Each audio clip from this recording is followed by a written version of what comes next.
আসসালামু আলাইকুম। ওয়ালাইকুম আসসালাম। ভালো আছেন ভাই? আলহামদুলিল্লাহ, আপনি কি তা ভালো আছেন নি?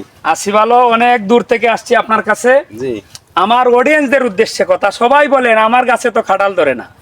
কাঁঠাল ধরতে গেলে ভাই গাছের বয়স হতে হবে না, তার ধারণ ক্ষমতা হতে হবে Right. ফল ধরার। হ্যাঁ। এই যে দেখেন কতগুলা ফল আসছে, এই ফলগুলাকে বড় করতে হলে অনেকগুলা ফল আবার কেটে ফেলতে হবে, হ্যাঁ, এটা কেটে। রান্না করে আবার খাওয়া যায়। জি।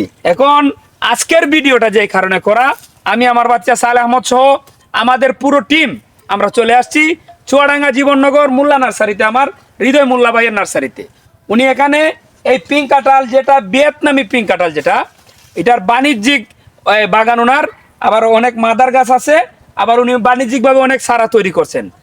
তো আমরা শুধু চারা বিক্রি করি না, চারা বিক্রি করতে গেলে চারা কিনতে হবে, অরিজিনাল আর না হয় এত চারা আমি কোথায় পাবো, আমি তো আর ম্যাজিক জানি না। না না।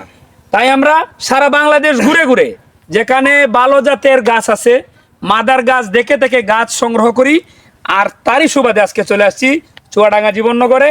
এখান থেকে অনেক জাতের মাদার গাছ দেখে গাছ সংগ্রহ করব, আমাদের অডিয়েন্সদের হাতে অরিজিনাল মাতৃ গাছের মাতৃ কলমের চারাটা যাতে তুলে দিতে পারে।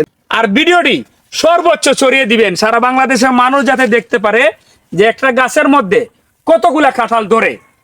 তো সবাই ভালো থাকবেন, আল্লাহ হাফেজ।